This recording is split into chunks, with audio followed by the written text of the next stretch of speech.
All right, guys, welcome back into another NFL DFS video. My name is Eric Paulsing, going to be getting into the 821 slate. So I will be covering the showdown slate here, the noon game, real quickly off the top, just so I can get those picks out to you guys.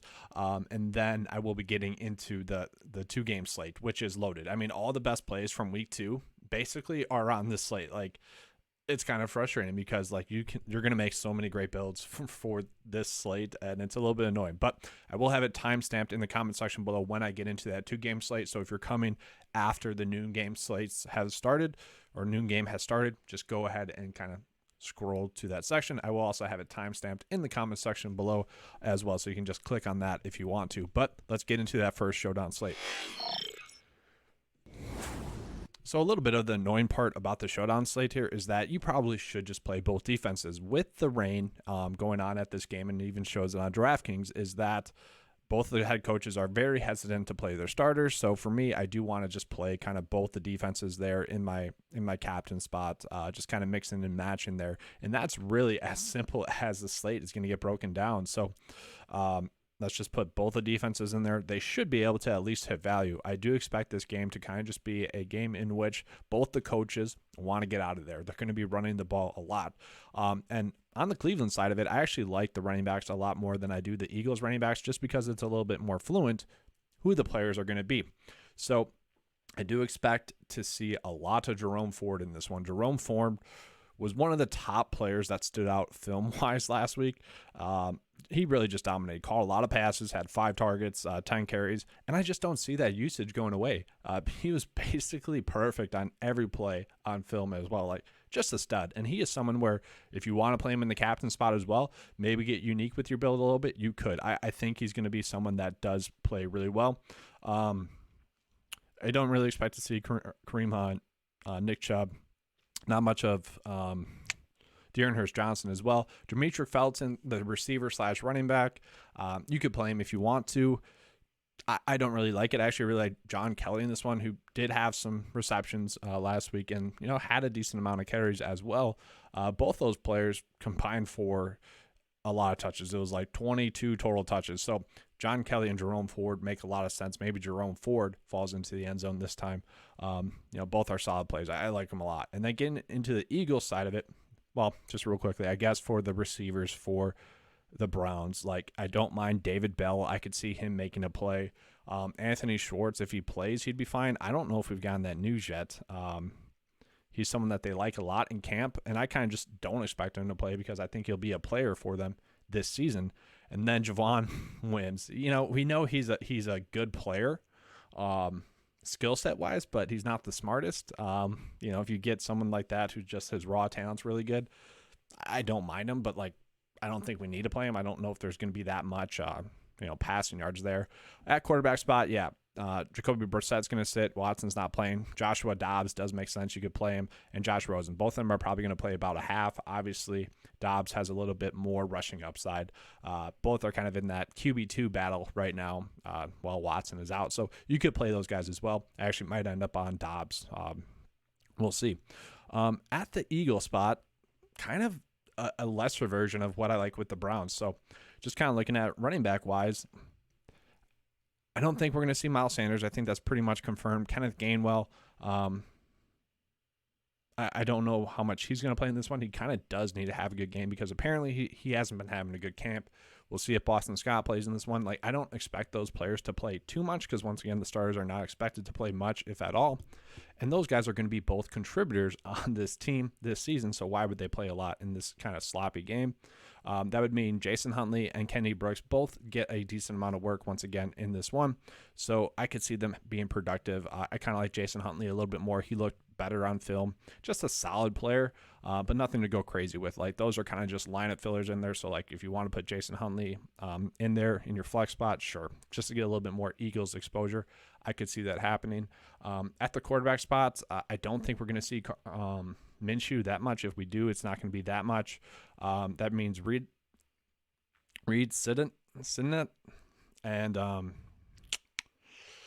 Carson Strong are going to be the quarterbacks. Now, Carson Strong apparently has not had a strong camp thus far.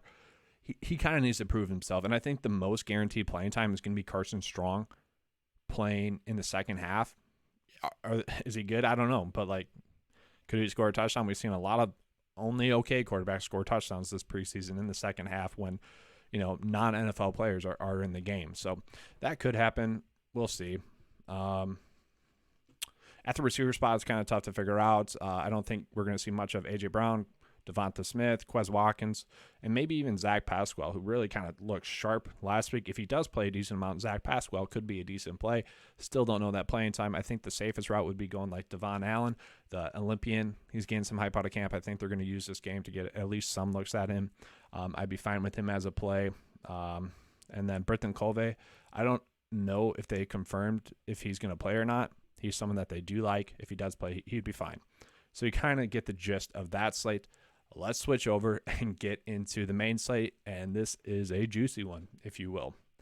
So we'll start off with the Bengals versus Giants, who, it's a great slate individually. Like, if you can do showdown captains, this would probably be the route to go. So looking at the Bengals, and I think they might not get the best treatment from DFS players this week because they had a lot of sneaky good players. So looking at it, Brandon Allen, he was a great play last week, except for the fact that he only played one series and got a concussion, and he was out, which led to Jake Browning getting in and throwing the ball a lot.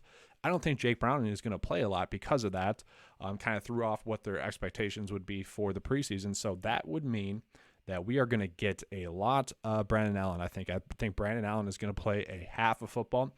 And with the quality of plays that we have in the Baltimore and Arizona game, he's going to be pretty low owned. So, this is a play where obviously stacking-wise it makes a lot of sense, but just how much of him do you need? That is the question. I do think we'll see a little bit more of Drew Plitt, who looked okay. He looked better than Jake Browning in the small sample size, so be interesting to see how much he plays. Looking at the running back spot, there was not a single there was a bunch of good running backs, but Chris Evans was a stud last week, and look at what the bio says here, and this is when you can tell people don't really watch the film. Let's just read this. So Evans carried the ball 8 times for -3 yards and caught his only target for 9 yards. Getting the start in the backfield with both Mixon and Shamondre Perine held out, Evans had an absolutely awful showing as the lead back. The second-year player out of Michigan basically needs to step up if he wants to make this roster. Terrible, guys. He looked great, okay? He had like 4 huge plays called back. He had like 20 DK points called back. He had a touchdown, 2 really nice receptions, and 1 really nice cutback as well, which is kind of why the holding call was called. Obviously when you make a cutback away from the play, it naturally the tight end or whoever's on that outside kind of that player gets held when the play bounces back. But he looked great. Like, I'm just so frustrated by like stuff like that, especially in the preseason when you can just tell people aren't watching film. I was worried about him as a best ball player when I saw this bio. Because I had been drafting him a lot, and I was like, oh, shoot, did he really look this bad? Went back, watched the film. He looked great. And so, like, this is going to be a sneaky low-owned play unless he gets the 9-5 bump after hyping him up this much.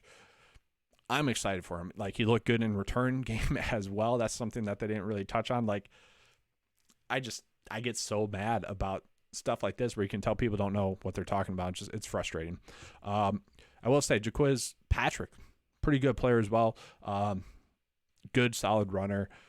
Can get used in the passing game a little bit. Like, if there weren't better running back plays on the slate, like if he was available on yesterday's slate, he'd be better. And just real quickly on yesterday's slate, the main slate, how frustrating was that? The optimal approach in yesterday's slate was Chargers quarterbacks, like we thought, Bandy, like we thought, and then it was Josh Palmer and not Joe Reed. That was kind of the worry there with the Chargers. But regardless, it was one of the quarterbacks and then 2 of the receivers for the Chargers and then Dallas D. Like, what is that? What is that? 2 returns for touchdowns? Like, that is where preseason DFS can be frustrating, where you have kind of just a solid base build going and it just becomes a defense of slate. That's what hurts. And I echoed that yesterday. I'm like, I don't know which defense it's going to be. It's going to be whichever defense scores a touchdown and kind of breaks the slate, and you kind of just have to get lucky with that. That's exactly what happened, and that was very frustrating, honestly. Unless you were on Dallas D and somehow both the Chargers, good for you. That'd be pretty lucky, but obviously not an optimal approach, but it worked out. So just a strange slate. And that's where, like, we probably have the best plays from week 2 on this slate. So someone like Jaquiz Patrick, who pretty solid play, he would have been someone firmly in play yesterday. I don't see how we can really truly end up on him unless we hear that like someone like Chris Evans is sitting. And guys, Kendrick Pryor, holy crap. He looked so good on film last week.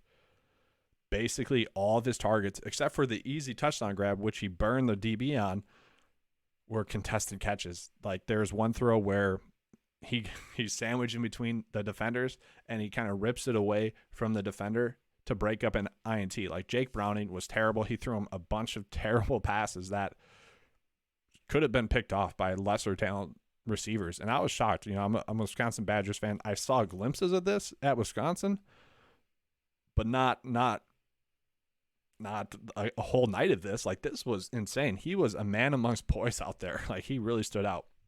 And he did eventually make plays DFS wise because he did have 4 receptions and a TD and 70 yards. Like if he gets a little bit better of looks from Brandon Allen, he could have a huge game once again. And really the playing time should be there for him again. Trent Taylor, Trenton Irwin, you can play, they'll probably have some production. Thaddeus Moss is going to be a pretty solid play on this slate. The problem is we actually have really good tight end plays. Once again, guys, like all the great plays are on this slate. Like if I could have had one of these tight end plays on yesterday's slate, that would have been awesome. Okay, we got about three great ones. And Thaddeus Moss is one of them. He had an okay showing. He had 6.9 DK points last week, which obviously is going to be good enough. So just looking at the Bengals players, like you could easily make a strong stack right off the bat with Brandon Allen, Kendrick Pryor, and Thaddeus Moss. And this is kind of a unique one as well. So like you are off to a good start. Now getting into the Giants here, the Giants are pretty loaded as well. Gary Brightwell, I will say, like if you are drafting Saquon Barkley, who I still kind of worry about this year in drafts, please handcuff with Gary Brightwell. He has looked good. The hype has been there. He's not going to play though. The thing with the Giants is they are expected to not play their starters much or maybe sit them because they are kind of banged up on the O-line currently, which means they don't want to get their starters injured, which the unique thing about it is Tyrod Taylor and Daniel Jones should be in a quarterback battle. But this news broke when talking about Daniel Jones playing time. So I think the coach is kind of leaning towards Daniel Jones being the starting quarterback, which is weird because I don't want to say Tyrod Taylor was better, but he was smarter, if that makes sense. So I don't know. I think we could see some more of Davis Webb, but I'm not sure we're going to see much of Saquon. Breida and Brightwell are out, which means we can almost just lock in Corbin and Antonio Williams. Like Antonio Williams is a very strong runner. Corbin looked good as well, guys. He got used in the passing game a decent amount and like very solid plays here. Like Williams should get 10 carries. Corbin should get 10 carries and maybe they both get 12 touches. Like both of them should have a nice solid floor attempts wise. So I like them a lot. On the slate, we're going to have a decent amount of Giants receivers out. There's about 5 of them that are not projected to play, which means maybe rookie receiver Robinson gets a little bit more work. I think he's a great play. I think we can go back to the well with Colin Johnson, who was a solid play for us in week 1. Really just dominated. I see him having a productive day as well. And then maybe even Richie James as well. You could easily go with him. I don't mind Colin Johnson if we're trying to game stack this game. That play makes a lot of sense. Now getting into the Baltimore-Arizona game.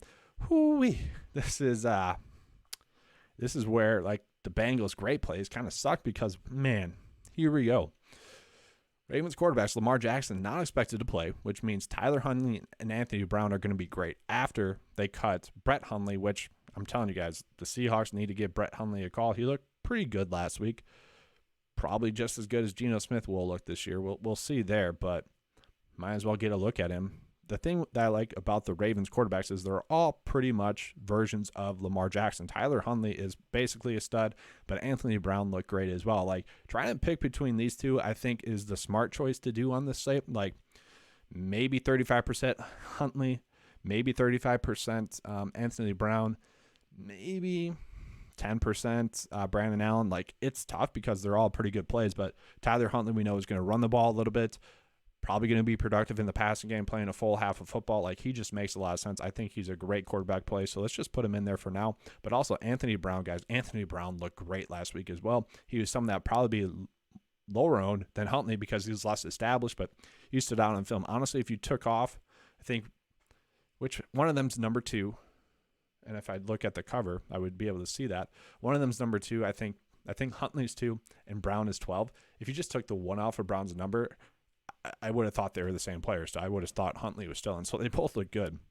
At the running back spot, we can see Dobbins, Gus Edwards probably not going to play. Mike Davis, they're going to want to be conservative with because he's going to most likely be their RB1 in week 1. If you guys play DFS season long, which I'm guessing you do, week 1, he might be a great value, might be the best value. So that really leaves Tyler Batty, Nate McQuarrie, and then Justice Hill. Justice Hill will probably get the first crack at it, but maybe they want to keep him healthy as well. He'll probably get around 7 total touches in this one. Will that be enough? I don't know. I like Antonio Williams more. I like Corbin more guaranteed there. But Tyler Batty and McQuarrie will probably get a decent amount of carries in the second half. Probably going to be about 20 touches total between those two in this game. So they're going to be fine plays as well.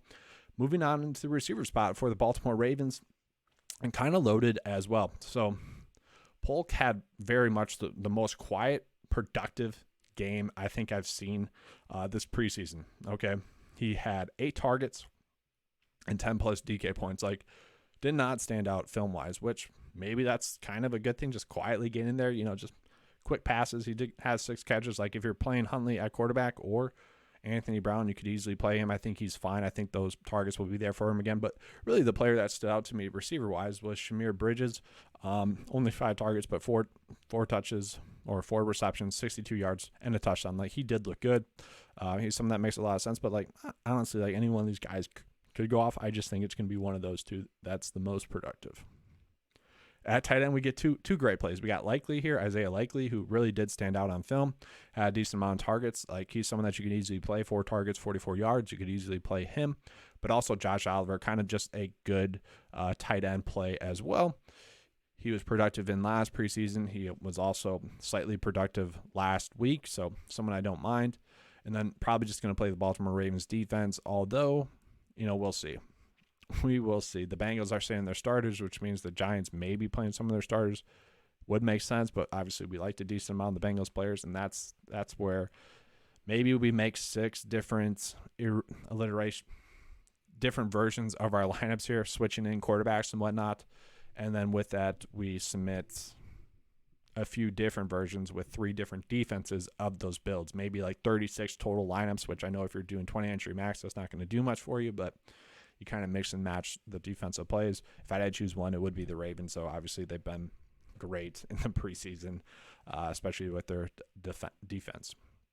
So for the Cardinals, it is a little bit harder to predict, and I kind of hope that Kyler Murray and Colt McCoy play in this one. I don't think they will, but if they do, it kind of makes the quarterback situation much easier because Trace McSorley looked good. I said on kind of the game recap that I posted on Twitter, the thread on Twitter, I'm like, if you told me this is Baker Mayfield, I would believe you. They look basically the same. Like, McSorley looked, I don't want to say good because I don't think Baker Mayfield's all that good, but like good enough. And like he really stood out. Like I was pretty impressed. Like, he kind of just plays well in the preseason. And then I'm not going to butcher his name, but Kiriento, close maybe. He played pretty well too in the second half. So if these guys are going to be splitting the work in the first and second half, it makes the slate more difficult because, like, although I like Brown and Huntley a little bit more because they're more guaranteed to run the ball, I don't even know if that's true. Like, they both, McSorley and Gariento, both can run the ball. So that's where it gets tough. Like, gosh, if these plays were just on yesterday's slate, I don't want to say that quarterback wise because quarterback, I think only one of them. I think I was on 6 quarterbacks last week or yesterday, and 5 of them had like 9 DK points. 5 of them were great plays. So I don't really want to say that quarterback wise, but stacking wise, much easier on this slate. So Jonathan Ward did look good. He did fall in the end zone twice, but that really wasn't by fault of him. He was very impressive, honestly. So I don't mind him. Ingram also looked good running back wise, but like still, I don't know. I like the other running backs a little bit more on the slate. Like, they're fine plays if you're playing them. If you like them a little bit more than I do, by all means, go for it. Like, they're fine plays. And this is where I hate this slate as well. Like, Colin Johnson, I like as a play, but honestly, we just played Greg Dortch, who like lit it up last week. He was very impressive, and I think he was so impressive that Andy Isabella, if he doesn't have a great game in this one, is going to be out the door. They might try to train it, but Andy Isabella on the same front is going to be a good play as well. Like, he still had 7 targets, 4 receptions, 9.7 DK points. That's solid, but Dortch, He's getting a lot of hype out of camp, was very productive in this game, was their best receiver in last week's preseason game. I expect him that to happen again. He was open all the time. And that's really it, guys. Like, loaded player pool this week makes it very, very difficult. So it'll be fun, honestly, to make these builds because we know they're all going to be like high upside builds. Okay. Like, it should be a very fun night. And like showdown wise, obviously that Baltimore Arizona game is loaded. Whew. I don't even know if we have to play the Ravens defense on that showdown slate, which is kind of crazy because they've been basically locks for a while now. So, hopefully this slate doesn't change too much, but it is very much a loaded slate. Like I touched on, it should be a fun one. Like, you can tell I'm very excited for it because a lot of the players that stood out film-wise are on this slate as well, and I like to see that. So let's have a good one. Let's not have a defense score 2 touchdowns on the optimal on our game stacks here. Like, okay, like a good example of that would be, I guess I don't know. I guess we don't have a good example of that. I'm just still very tilted about the Dallas D scoring 2 touchdowns while getting dominated by the players we thought would dominate for the Chargers. That was annoying. All right, but that's all I have for you guys. Please like and subscribe. I do appreciate that. And as always, guys, let's keep cashing.